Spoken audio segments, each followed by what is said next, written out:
रीवा के करहिया मंडी में लगातार 70वें दिन भी किसानों के द्वारा अनिश्चितकालीन हड़ताल जारी है। इस हड़ताल को देखते हुए किसान नेता राकेश टिकैत रीवा के करहिया पहुंचे, जहां पर उन्होंने किसानों के अनिश्चितकालीन धरना प्रदर्शन का समर्थन किया और इस समर्थन में एक पंचायत बुलाई। 14 मार्च को रीवा में हुए किसान पंचायत में किसान नेता राकेश टिकैत रीवा आए और केंद्र की मोदी सरकार पर जमकर हल्ला बोला।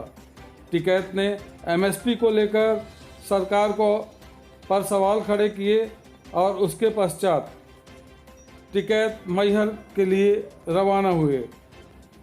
टिकैत मैहर पहुंचने पर रात्रि विश्राम करेंगे और सुबह मां शारदा के दर्शन करने के पश्चात जबलपुर के लिए रवाना हो जाएंगे, जहां पर वो किसान पंचायत को संबोधित करेंगे। इस दौरान उन्होंने अपनी बात हमसे शेयर की और हर पहलू पर चर्चा की।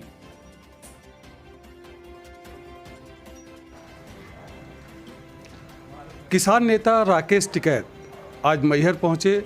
उन्होंने इससे पहले रीवा में एक पंचायत करी, उस पर जमकर गरजे सरकार के खिलाफ, और मैहर पहुंचे हैं, मां शारदा के दर्शन करेंगे। राकेश टिकैत से हम एक मुलाकात कर रहे हैं सौजन्य से कि राकेश जी मैहर में एक तो स्वागत है आपका। मां शारदा की नगरी में जी सरकार ने कृषि कानून बनाया है, वो किसानों के लिए है कि कॉरपोरेट के लिए है? वो तो व्यापारी के लिए बनाए, किसानों के लिए तो नहीं। किसान का तो नाम तो किसान के कानून है वे, और उसमें फ़ायदा व्यापारी का होगा, जो बड़ी बड़ी कंपनी है फ़ायदा उसका होगा। तो कुल मिला के ये कहा जाए कि कॉरपोरेट के लिए ही, हाँ कॉरपोरेट के लिए बनाए। तो जैसे 3 कृषि कानून का आप विरोध कर रहे हैं, अगर सरकार नहीं मानी इसको निरस्त करने के लिए, आप लगातार मांग करते जा रहे हैं, 100 दिन से ज़्यादा हो गए हैं आपको धरने पर बैठे, क्या आगे की स्ट्रेटजी क्या है आपकी? हम तो धरने पर बैठे रहेंगे, अपनी बात कहते रहेंगे पूरे देश भर में जी।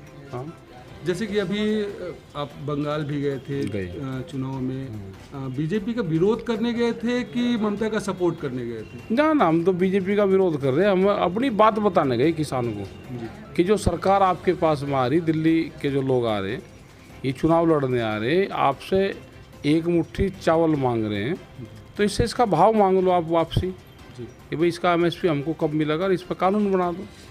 तो ये कहने गए हम किसानों को कहने गए। तो किसान क्या आपकी बात से सहमत है उधर पे कि हाँ है, क्या चल रहा है उधर? किसानों का क्या रुझान दिखा आपको जब आप उधर पे? उन्होंने कहा कि हम जब सरकार के लोग आएंगे, भारत सरकार के, तो हम उनसे ये क्वेश्चन जरूर करेंगे। तो आप तो बंगाल गए, अब जैसे यूपी में भी चुनाव होंगे, तमिलनाडु में भी चुनाव है, तमिलनाडु में भी किसान है, तो क्या तमिलनाडु भी अब जा रहे हैं, उत्तर प्रदेश में भी जाएंगे? अभी तमिलनाडु का तो प्रोग्राम नहीं, उत्तर प्रदेश में चुनाव नहीं है अभी जी। चुनाव तो अगले साल है यहाँ। जैसे कि मेरठ में गन्ना के किसान हैं, उस किसानों को अभी तक एमएसपी पे जो निर्धारित रेट था वो नहीं मिला है। नहीं रेट तो मिलता है, लेकिन 15,000 करोड़ रुपया अभी किसानों का भुगतान का बकाया है। रेट तो वही मिलता है उस पर, रेट तो कम नहीं मिलता, लेकिन जो भुगतान है वो नहीं देते। अभी 15,000 करोड़ रुपया पूरे उत्तर प्रदेश का बकाया है। ये लेकर बलिया से लगाकर ये मेरठ तक, मुजफ्फरनगर तक है, जो पूरी तराई की बेल्ट है, इसमें गन्ना पैदा होता है। तो ये सभी गन्ना किसानों का हाल है। तो अभी क्या आपका स्टैंड रहेगा कि 15,000 करोड़ जो रुपए है वो नहीं मिला, तो उसके लिए आप आगे क्या आंदोलन करने जा रहे हैं? सरकार से क्या मांग कर रहे हैं आप? बातचीत होगी सरकार से, कब होगी? अभी दिल्ली का आंदोलन चल रहा है, यहाँ के लोग आंदोलन प्रदर्शन करते रहते हैं। अभी शुगर फैक्ट्रियाँ भी ये अप्रैल मई तक चलेंगी जी। उसके बाद में इससे ज़्यादा करीब 20,000 करोड़ रुपये बढ़का हो जाएगा, तो फिर आंदोलन चलता रहता है। तो कहीं लगातार ये कर्ज तो बढ़ता रहेगा किसानों के ऊपर, तो फिर किसान कहीं ना कहीं डिमोनेटाइजेशन होता है, फिर उसके लिए क्या है आपके पास में? आंदोलन ही होता है, हमारा पैसा दे दो। जैसे गन्ना बंद हो जाएगा तो फिर आंदोलन होते रहते हैं जी, फैक्ट्री के खिलाफ। आपने एक चीज़ और कही थी कि हम संसद में अंदर जाके फसल कब बेचेंगे? नहीं, अंदर जाकर नहीं गया, मतलब संसद में बेचेंगे? हाँ, संसद के बाहर। जी जी। रेट संसद पे तय हुआ जी, अंदर पार्लियामेंट में जी। और प्रधानमंत्री ने ये कहा कि अपनी फसल को मंडी के बाहर कहीं बेच लो। जी। जहाँ आपको ठीक रेट मिले। तो हमें तो ठीक रेट वहाँ पे मिलेगा या यहाँ पे डीएम के ऑफिस में मिलेगा।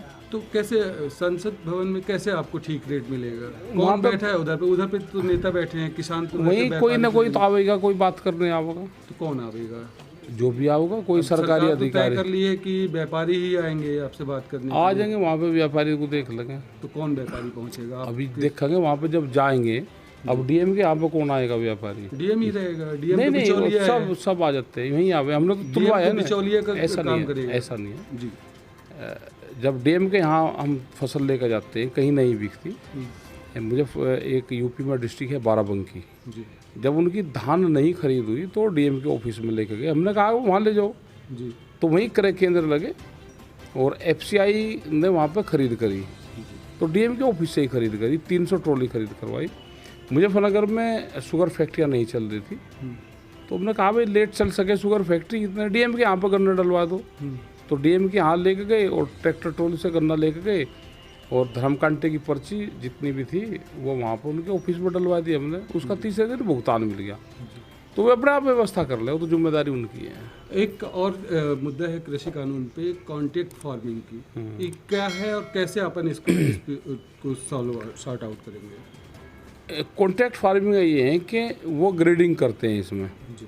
किसान से एक बार तय कर लिया, फिर उसका साइज तो एक हो ही नहीं सकता। साइज जो है क्लाइमेट के हिसाब से होता है। वे उसमें झरने लगाते हैं। जैसे आलू उन्होंने लिया तो आलू पर 2 झरने लगाएंगे। एक बड़ा उनको 53 mm का चाहिए या किसी भी उसका, तो जो बड़ा होगा साइज वो उसमें को नीचे नहीं जाएगा, वो बाहर आ जाएगा। एक फिर जो छोटा होगा वो उससे साइज नीचे निकल जाएगा। तो करीब उनको 30% आलू उसमें से 37% मिलता है और बाकी किसान को कह देते हैं इसको ले जाओ और आप बेच लो, इसको हमको चाहिए नहीं। तो उस जो 37% किसान का आलू बिकता है उस पर क्या एमएसपी मिलता है कि नहीं मिलता है? नहीं मिलता। हमने यही तो कहा ना कि कॉन्ट्रैक्ट में भी एमएसपी तय हो जाए और वो लिखा जाए कि इसके कम पे हम खरीद नहीं करेंगे। ये हम कह रहे सरकार को। तो एक और सवाल आपसे पूछूंगा कि बंगाल में आप गए और बंगाल में ममता का प्रचार किया कि बीजेपी का विरोध किया, लेकिन अब जो चुनाव के नतीजे आएंगे वो किस पर निर्भर करेंगे? हमने नहीं करा, हमने ममता का प्रचार नहीं करा। जी। हमने तो ये कहा कि ये जो बीजेपी के लोग आ रहे हैं इनसे आप क्वेश्चन पूछना जी। और अपना जो एमएसपी है ये इनसे लागू करवाना। ये कहा वोट आप जो भी ठीक कैंडिडेट आपको लगा उसको दे देना। जी। ये कहा। मध्य प्रदेश की बात कर ले। मध्य प्रदेश पे अपना मैहर है। मैहर में कुछ समय पहले आप जब केजेएस का सीमेंट प्लांट के द्वारा किसानों की आए जमीन थे यहाँ पे, का अधिग्रहण किया गया था, तो आप पहुँचे थे। अभी रिलायंस के द्वारा कुछ किसानों की ज़मीन का अधिग्रहण किया गया, उनको उचित मुआवजा नहीं दिया गया।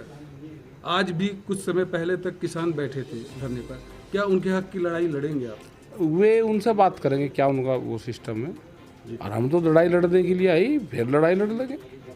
लेकिन उन किसानों से बात करेंगे कि कितने में तय हुआ, कितना दिया, आज रेट क्या है, सारी चीज़ें बात करेंगे। क्या अभी तक आपको इधर के किसान नेताओं ने अवगत नहीं कराया इस मुद्दे अभी से? नहीं बात। अभी अवगत नहीं कराया। एक और लास्ट चीज़ कि मध्य प्रदेश में जैतहारी के मामले में आपके खिलाफ एक वारंट जारी था।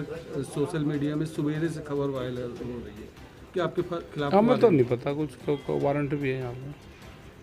तो वारंट नहीं है आपके खिलाफ ना, वो तो ख़त्म कर दिए थे गवर्नमेंट ने उस टाइम पे केस। जी जी। तो ये थे राकेश टिकैत जी जिन्होंने हमसे बात करी और अपनी बात को बेबाकी के साथ रखा। कैमरा पर्सन सोनू के साथ इस्लाम बंसल न्यूज़ मैहर।